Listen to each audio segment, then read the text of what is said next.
Gentlemen, how we doing? How you doing? You alright, guys? Okay, things you need to be doing before you buy a van.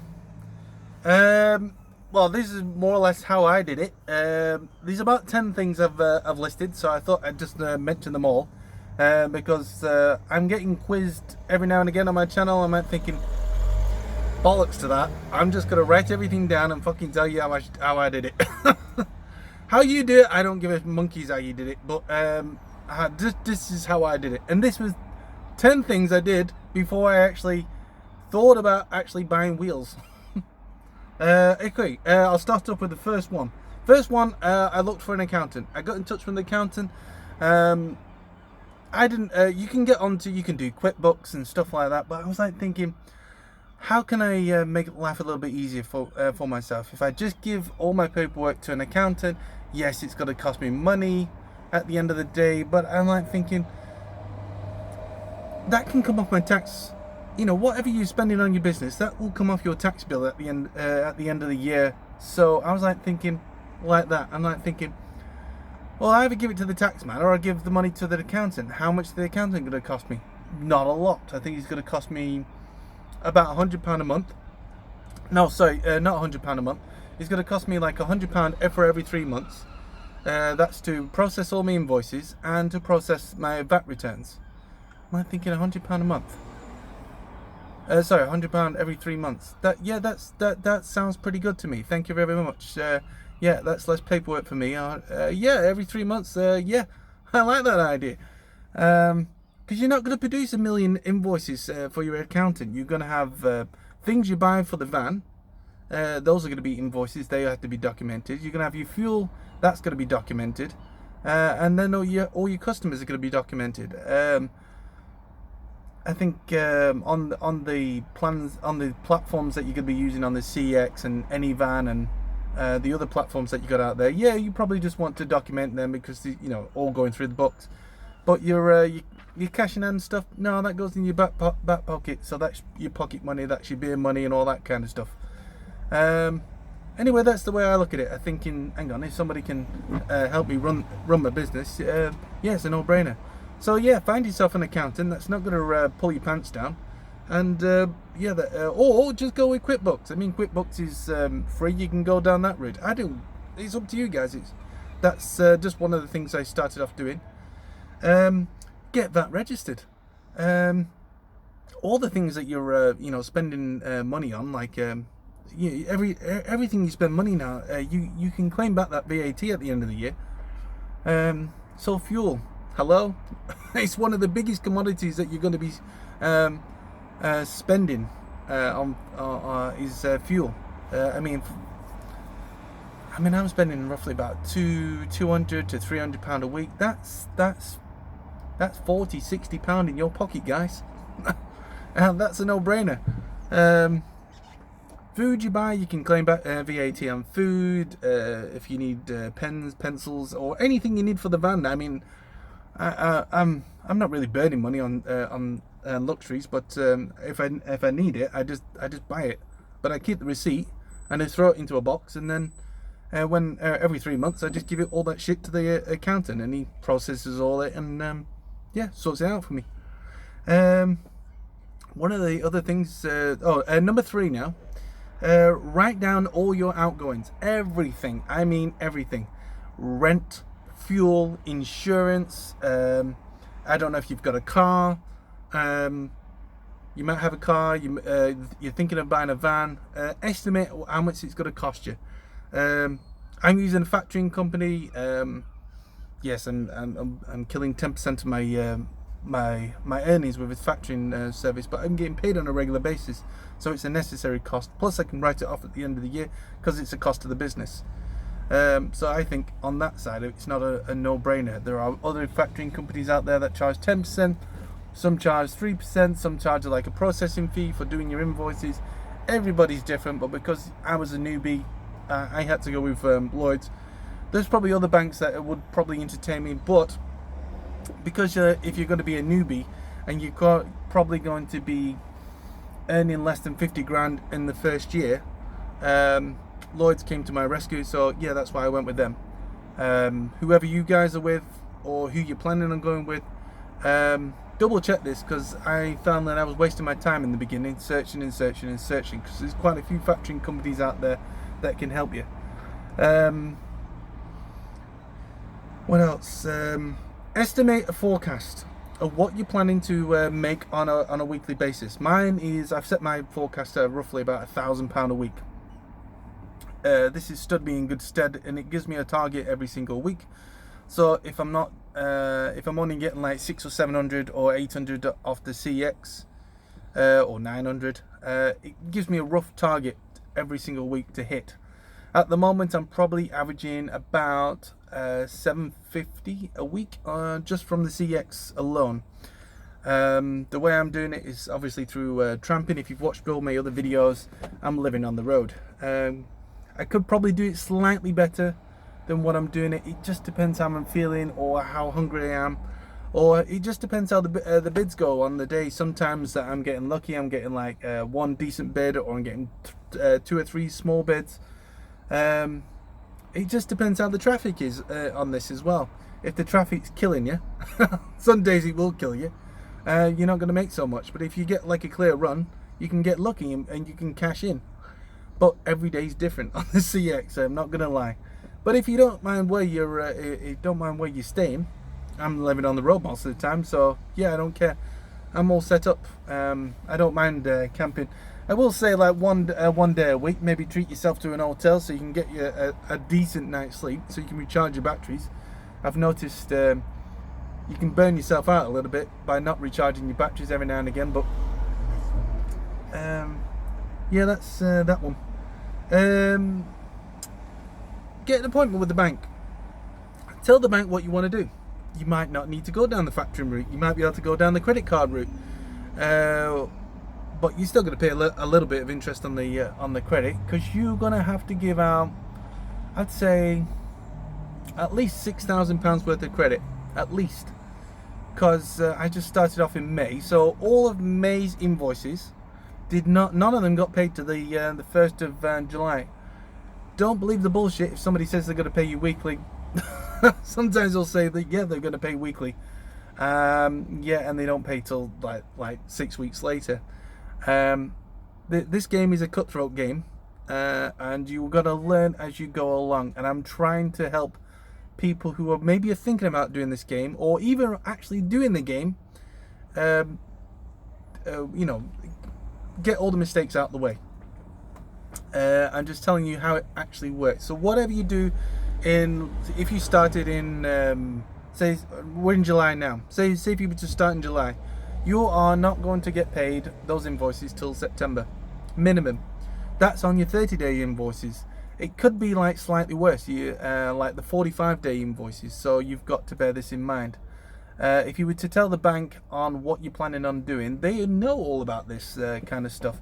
They have got experts that deal with haulage companies all the time. They are no stranger to like this type of business. So yeah, if you tell them what you want to do, what you're planning on doing, and what your forecast is, there's a good chance they will entertain you. I went down the factory route. NatWest, and with the NatWest Bank, I was with the Halifax Bank.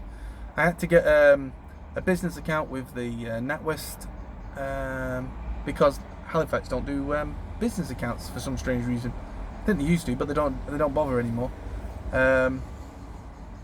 So you know, Barclays have business accounts, NatWest have business accounts. Yeah, just get in touch with them all. Find out as much information as you can. Do all your research before you put this idea into motion. Yeah, you should be all right, guys. What's the next thing? But yeah, before you go see the bank, create yourself a business plan. What you're planning to do, what you're planning on buying, the forecast. Don't bullshit the bank too much. You know, you know, a little bit of bullshit. It's all right, but you know, tell them exactly what you want to do. And you know, they should be able to help you out, or point you in the right direction and tell you what you need to get the help that you need. Fuel cards, very important, guys. You can either like spend fuel on your credit cards, or you can just get yourself a fuel card with UK Fuels. It's free to set up. I think there is a small charge for a fuel card. I think it's pound a week I'm paying at the moment, which is nothing. UK Fuels give me a credit rating of £700 to start off, which is plenty, because I'm only spending £200 to £300 a week on fuel. So whatever you spend on the first week, it goes on to the next week. I'm getting nowhere near £700. I probably might get on £700 if I was to try and take on Europe, but you've got to watch when you do that game as well, because not everybody's got to take your fuel cards. You need to find out what fuel cards work everywhere, or just get a credit card where that more or less works everywhere, or pay cash. Everybody's different. It's up to you guys, but that's just the way I've done it. What else? All the things that you can get on the CX, obviously that costs money. It's not cheap, I'm not going to lie, but it works out about £2 a day. It's not the biggest cost, and yes, I do get regular work from it. So I'm getting about £700 to, well, anywhere between £600 to £1,000 a week I'm gaining off the CX, and the rest of it I'm just doing removals and Facebook marketplace. I used to be on Gumtree, not on Gumtree as much. Gumtree cost £10 to go on for 2 months, and honestly you only need one job and that more or less pays for itself. So yeah, Gumtree. I mean, I've heard people go on to eBay, but I've not bothered with doing that. I'm getting enough. There's only so much you can do, guys. I've only got one van at the moment. Eventually I'll scale up. I'm not gonna lie, I would like to scale up and give get the work and then sub it out to other guys. And yeah, I'll make money off getting work for other drivers, and maybe just charge them like 10% of the job, whatever I've gained. It's a no-brainer once you've started. Just sell the jobs. If you can't be in two places at the same time, so just sell your jobs for like 10%. You're happy because you're getting money for nothing, and they're going to be happy because they're getting paid when they didn't have anything in the area. How you sub out your jobs? I mean, there's ways to sub out your jobs on the CX, or you can just advertise it to your mates who's got a van.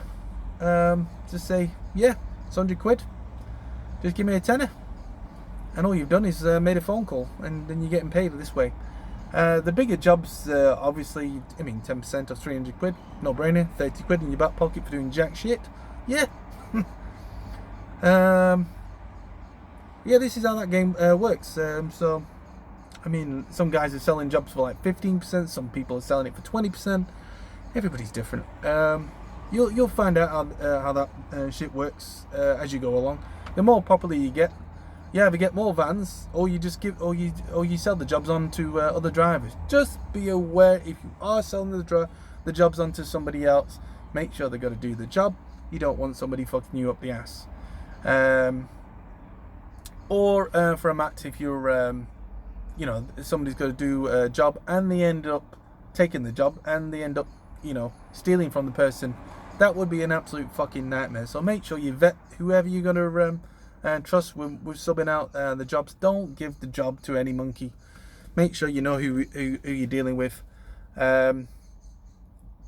Yeah, that's just a warning, guys. It's just it's a no-brainer warning, really. It's just like common sense. Make sure you know who you're dealing with, and yeah, you should be all right.